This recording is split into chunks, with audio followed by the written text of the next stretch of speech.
राधे राधे, जय श्री कृष्णा दोस्तों। Kanha ji my life partner channel में आपका फिर से स्वागत है। कैसे हैं आप सब? आशा करती हूँ अच्छे होंगे। मैं भी अच्छी हूँ।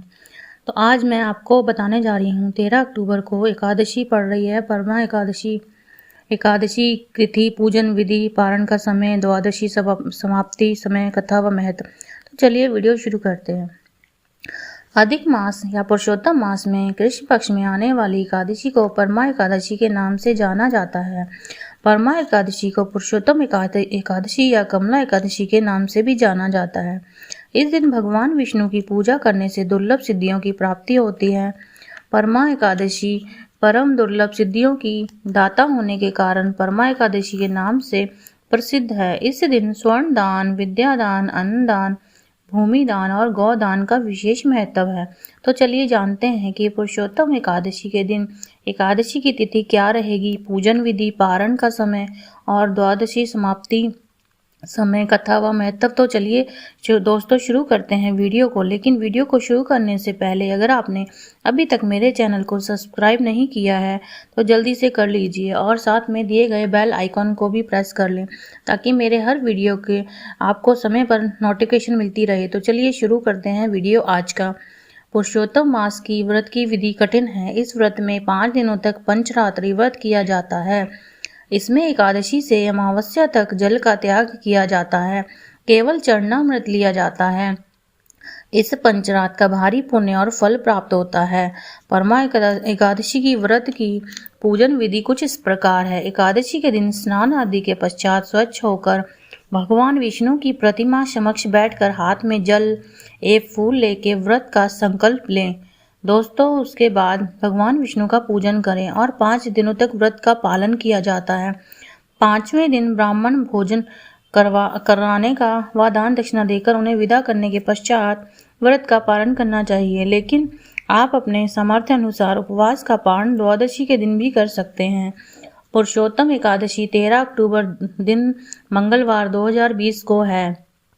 एकादशी तिथि का प्रारंभ होगा शाम 4:38 पर दिन 12 अक्टूबर और समाप्ति होगी 2:35 पर दिन 13 अक्टूबर है। पारण का समय रहेगा 14 अक्टूबर 2020 दिन बुधवार को सुबह 6:21 से 8:40 तक कुल अवधि रहेगी पारण की 2 घंटे 19 मिनट की।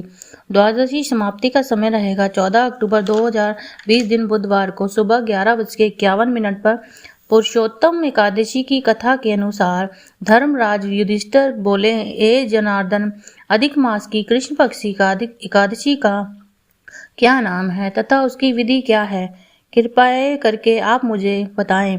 श्री भगवान बोले, हे राजन, अधिक मास में कृष्ण पक्ष को जो एकादशी आती है वो परमा पुरुषोत्तमी या कमला एकादशी कहलाती है। वैसे तो प्रत्येक वर्ष 24 एकादशियां होती हैं। जब अधिक मास या मलमास आता है तब इनकी संख्या बढ़कर 24 हो जाती है। अधिक मास या मलमास को जोड़कर वर्ष में 26 एकादशियां हो जाती हैं। अधिक मास में 2 एकादशी होती है और पद्मिनी शुक्ल पक्ष और परमा एकादशी कृष्ण पक्ष के नाम से जानी जाती है। ऐसा श्री कृष्ण ने अर्जुन से कहा। भगवान श्री कृष्ण ने अर्जुन को इस बार व्रत की कथा और विधि भी बताई। कापिल्य नगरी में सुमेधा नामक एक ब्राह्मण अपनी पत्नी के साथ रहता था। ब्राह्मण बहुत धर्मात्मा था और उसकी पत्नी व्रती थी। वह परिवार बहुत सेवा भावी था। दोनों स्वयं भूखे रह जाते परंतु अतिथियों की सेवा हृदय से करते थे। तनाभाव के कारण एक दिन ब्राह्मण ने अपनी पत्नी से कहा कि धनोपार्जन के लिए मुझे परदेश जाना चाहिए, क्योंकि इतने कम धनोपार्जन से परिवार चलाना अधिक कठिन काम है। तो पत्नी ने कहा, जो मनुष्य पाता है उससे अपने भाग्य से ही पाता है। हमें पूर्व जन्म के कर्म अनुसार अपने फल स्वरूप ही गरीबी मिली है, अतः यही रहकर कर्म कीजिए, जो प्रभु की इच्छा होगी वही होगा। यह बात ब्राह्मण को जच गई और उसने परदेश जाने का विचार त्याग दिया। एक दिन संयोगवश कौटिल्य ऋषि उधर से गुजर रहे थे तो ब्राह्मण के घर पधारे। कौटिल्य को अपने घर पाकर दोनों बहुत प्रसन्न हुए। उन्होंने ऋषि की खूब आवभगत की। उनका सेवा भाव देखकर ऋषि काफी प्रसन्न हुए और पति पत्नी द्वारा गरीबी दूर करने का प्रश्न पूछने पर ऋषि ने उन्हें मलमास के कृष्ण पक्ष में आने वाली पुरुषोत्तम एकादशी करने की प्रेरणा दी। व्रती को एकादशी के दिन स्नान करके भगवान विष्णु के समक्ष बैठकर हाथ में जल व फूल लेकर संकल्प करना चाहिए।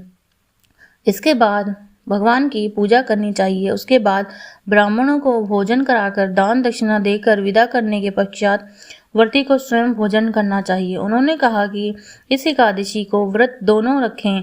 एकादशी धन वैभव देती है तथा पापों का नाश करती है, उत्तम गति भी प्रदान करती है। धन अधिपति ने कुबेर ने भी इस एकादशी व्रत का पालन किया था, जिससे प्रसन्न होकर भगवान भोलेनाथ ने उन्हें धनाक्ष का पद प्रदान किया।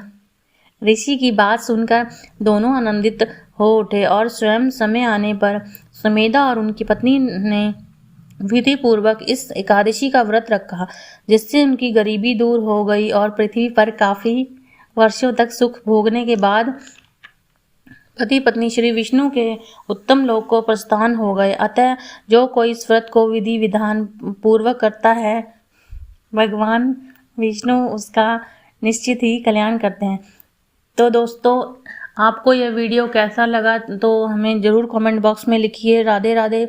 और मेरे इस चैनल को सब्सक्राइब, लाइक, शेयर ज़रूर कीजिएगा। राधे राधे। जय श्री कृष्ण।